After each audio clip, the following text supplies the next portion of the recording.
நீங்க ஆதரவு தரேன்னு தானே சொல்லிட்டு போனீங்க, அப்புறம் ஏன் அமைச்சரவையில் சேர்ந்தீங்க? இது ஒரு கேள்வி. இது என்ன என்னால இதை புரிஞ்சிக்கவே முடியல.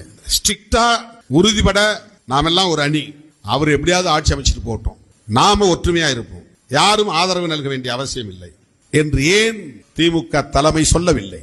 இந்த கேள்வியை யாரும் எழுப்பினார்களா? அது அவங்க இஷ்டம், அவங்களுக்கு சுதந்திரம், அதனால விட்டுட்டோம்னா அதுக்கு அடுத்த விமர்சனத்துக்கே போகக்கூடாது.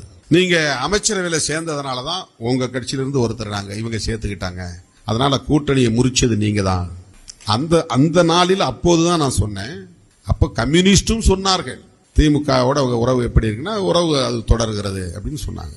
அதுக்கு பிறகு ஏதோ விளக்கம் கொடுத்தாங்க, அது வேற விஷயம். தமிழ்நாட்டு அரசியலில் நாம் குறிவைக்கப்படுகிறோம் என்பதை புரிந்து கொள்ள வேண்டும். நாம் ஒரு பெரிய சக்தி இல்ல, 40-50 எம்எல்ஏக்களை நாம் வச்சிருக்கல, 10-15 எம்பிக்களை நாம் வைத்திருக்கவில்லை.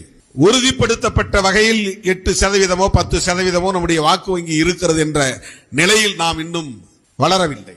ஆனாலும் நாம் குறிவைக்கப்படுகிறோம். இதற்குத்தான் நான் இவ்வளவு விளக்கங்களையும் உங்களுக்கு சொல்லுகிறேன். விடுதலை சிறுத்தைகள் கட்சி ஒரு பொருட்டே அல்ல என்று அவர்களால் கடந்து செல்ல முடியவில்லை. திருமாவளவன் ஒரு ஆளே இல்லை என்று அவர்களால் கடந்து செல்ல முடியவில்லை. திருமாவளவன் தவிர்க்க முடியாத ஒரு ஆள், விடுதலை சிறுத்தைகள் கட்சி தவிர்க்க முடியாத ஒரு இயக்கம்.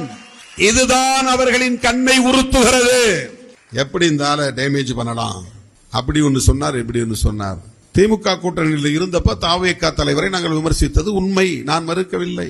நாங்கள் பேசுகிற அரசியலுக்கு அது தாவேகா எடுத்த நிலைப்பாடு அல்லது அரசியல், அவர்கள் பேசிய கருத்துக்கள் முரணானவையாக இருந்த நிலையில் விமர்சித்தோம்.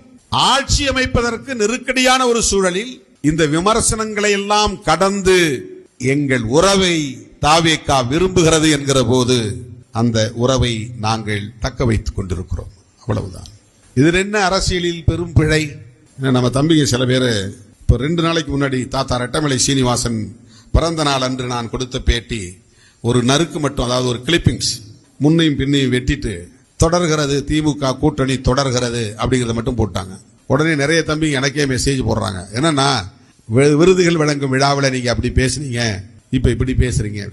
அப்போ நம்முடைய பாலாஜி அவர்கள் தான் பேஸ்புக்ல ஒரு ஸ்டேட்டஸ் போட்டாரு, ட்வீட்ல போட்டாரு. கடந்த கால நிகழ்வுகளை குறிப்பிடுகிற போது அந்த சொற்றொடர் வந்தது. இப்படி சொன்னேன், அது பின்னால வருது, என்று சொன்னேன், என்று விளக்கினேன். இது பாஸ்ட் டென்ஸ். திமுக கூட்டணி தொடர்கிறது என்று சொன்னேன், என்று சொன்னேன்ங்கிறத கட் பண்ணிடுறான். தொடர்கிறது அப்படிங்கறத மட்டும் போடுறான். உடனே திருமாவுக்கு என்னாச்சு, இதை மட்டும் பாக்குற அந்த நுனிப்புல் மேயிற ஆட்கள் இருக்காங்கல்ல, பேட்டியை முழுசா பார்க்க இப்ப யாருக்கும் மைண்ட் கிடையாது, அமைதி கிடையாது. 1.5 நிமிஷம் கூட ரீல்ஸ் யாரும் இப்ப பாக்குறது இல்ல, அப்படியே தள்ளி விட்டுறாங்க. நாங்கள் எங்கே இருந்தாலும் அந்த இடத்தில் நேர்மையாக இருப்போம், இருந்திருக்கிறோம்.